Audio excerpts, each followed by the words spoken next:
இதுதான் இண்டக்ஷன் பார்த்திங்கன்னா எனக்கு ஒயர் வந்து ப்ளக் பாயிண்ட்டுக்கிட்ட பத்தல. நான் எக்ஸ்டென்ஷன் பாக்ஸ் வாங்கிட்டு இதை நான் ஹேங் பண்ண மாதிரி கட்டியிருக்கேன் பாருங்கள். இது எதுக்குன்னா நம்ம இங்கே ஏதோ வாட்டர் எதாவது பண்ணுவோம், இதுக்குள்ளே எதுவும் நம்ம ஸ்ப்ரெட் ஆகக்கூடாது. ஸோ அதனால் நான் இப்படி ஹேங் பண்ணி எனக்கு ஒயர் பாக்ஸ் வந்து அங்கே தான் இருக்குது. ஸோ அதனால் நான் அங்கேருந்து கனெக்ட் பண்ணி இப்படி ஒரு செட்டப் நான் பண்ணி வச்சுருக்கேன். ஸோ இது மளிகை திங்ஸ் எல்லாம் சைடில் வச்சுட்டு நான் வேணுங்கிறது எடுத்துக்கிற மாதிரி. இப்போ இதில் இப்போ பால் எனக்கு வந்து காய்ச்சிருக்கு, நான் ஏற்றி வச்சுருக்கேன் பால் மில்க் மூலில். இப்போது இது ரைஸ் நான் ஆக்கிட்டுருக்கேன். அப்புறம் சாம்பாரும் இதிலே தான் பண்ணுவேன். ஸோ இதிலே தான் பண்ணியிருக்கேன் நான். இப்போ நான் எல்லாமே ஆஃப் பண்ணிட்டேன். ஆனால் இந்த இதில் இண்டிகேட்டர் இன்னும் பிளிங்க் காமிச்சிட்டே இருக்குது. இதுவும் ஆஃப் பண்ணும் போது தான் நம்ம மெயின் ப்ளக் பாயிண்டில் ஆஃப் பண்ணணும். இதை மட்டும்தாங்க இதில் நம்ம நோட்டீஸ் பண்ண வேண்டியது. இப்போ பாருங்கள், இது ஆஃப் ஆயிடுச்சு, சவுண்டு நின்றுச்சு. இப்போ நம்ம வந்து மெயின் சுவிட்சில் நம்ம ஆஃப் பண்ணிக்கலாம். இப்போது நான் நிறைய வீடியோஸில் பார்த்தேன், இந்த பாத்திரம் ஹீட் இல்லைன்னு சொன்னாங்க. ஆனால் ரொம்ப சுடுதுங்க. இது கண்டிப்பாக இல்லை, காட்டன் கிளாத்து தான் ஹேண்டில் பண்ணணும். இதை துடைக்கிறதுக்கு பார்த்துட்டிங்கன்னா இதை ஆஃப் பண்ணிவிட்டு இந்த வித்து இருக்குது பார்த்திங்கன்னா, இது கண்டிப்பாக ஹீட்டாக தான் இருக்குது. இது யாரையும் அப்போதைக்கு ஏன்னா ஹீட்டோட அந்த இருக்கும்.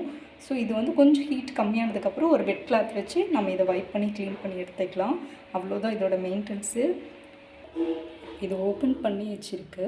இதோட வாட்ஸ் பார்த்துட்டிங்கன்னா 1800 வாட்ஸு. பிஜியான் கம்பெனியில் ரேபிடோ ப்ரீமியம் சொல்லிவிட்டு இப்போது இதோட ஆஃபர் வந்து 1400க்கு தான் இருக்குது. இப்போ இந்த ஆஃபரில் இப்போ வந்து நம்மளுக்கு கேஸ் ப்ராப்ளம்லாம் இருக்குது, அதனால் நீங்கள் பை பண்ணிக்கோங்க. நான் வந்து இப்போது என் பொண்ணு வந்து பார்த்திங்கன்னா தனியாக வீடு எடுத்துருக்காங்க. ஸோ அங்கே வந்து கேஸு இதெல்லாம் அவைலபிளெல்லாம் இப்போது நம்மளுக்கு டிமாண்டில் இருக்கனால நான் இதை வாங்கி அவளுக்கு வந்து நான் 1 by 1 அவளுக்கு செஞ்சு கொடுத்துருக்கேன். ஸோ இது ரொம்ப யூஸ்ஃபுல்லாக இருக்குது. ஃபஸ்ட்டு நம்ம அங்கே ஸ்விட்ச்சு போட்டோன்னே இங்கே ஒரு பாஸ்ன்னு சொல்லி இந்த இண்டிகேட் காமிக்கும் நம்மளுக்கு. இந்த இண்டிகேட் காமிச்சோடனே நம்ம ஆன் பண்ணிக்கணும். ஆன் பண்ணிட்டோம். அதுக்கப்புறம் வந்து பார்த்திங்கன்னா நம்ம வந்து எந்த வெசல்ஸ் இல்லைன்னா இது எரர் காமிக்கும், ER அப்படின்னு சொல்லி எரர் காமிக்கும். அப்போது நம்ம பாத்திரம் வைக்கும்போது இது வந்து பாத்திரம் வைக்கும்போது இது ஆக்டிவேட் ஆகிடும்.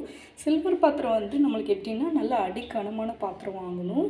அப்புறம் இண்டக்ஷனுக்குன்னே குக்கர் வந்து பார்த்திங்கன்னா கீழே வந்து ஹோல்ஸாக இருக்கும். ஸோ அந்த மாதிரி குக்கர் நீங்கள் வாங்கினீங்கன்னா இதுக்கு வந்து ரொம்ப யூஸ்ஃபுல்லாக இருக்கும்.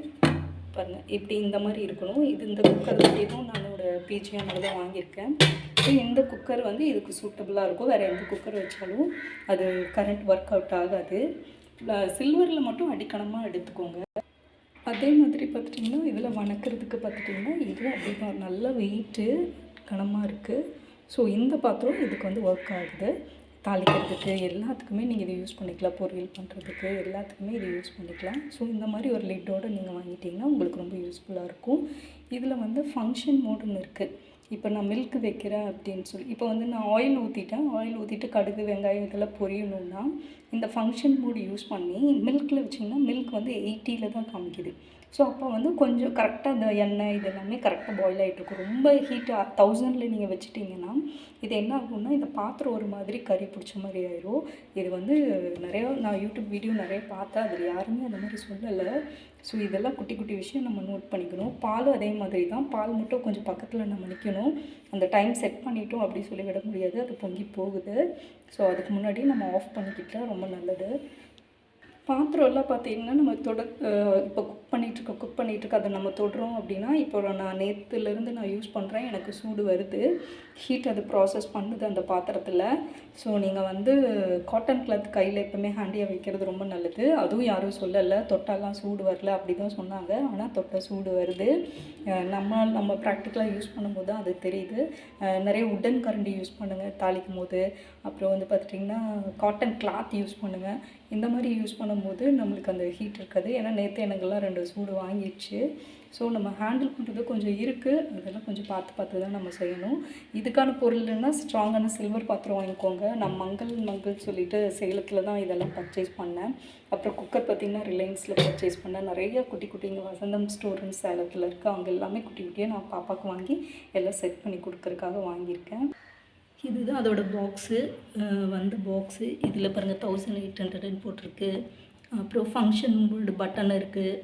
ஸோ எனர்ஜி சேவிங், அதாவது கேஸை விட இது நல்லா சேவிங்ஸ் நம்மளுக்கு இருக்குதுன்னு சொல்லி போட்டிருக்காங்க, அவ்வளோதான். ஹீட் ப்ரொடெக்ஷன் இருக்கனால இது வந்து ஆட்டோமேட்டிக்காக கீழே வந்து இது இருக்குது, ஃபேன் மாதிரி இருக்குது. அதுவே தண்ணி போல் அது வந்து கூல் ஆகிக்கும். ஸோ இந்த ஆப்ஷன் இருக்குது. எனக்கு தெரிஞ்சு இது வந்து சீப் அண்ட் பெஸ்ட்டாக நீங்கள் பை பண்ணிக்கலாம்.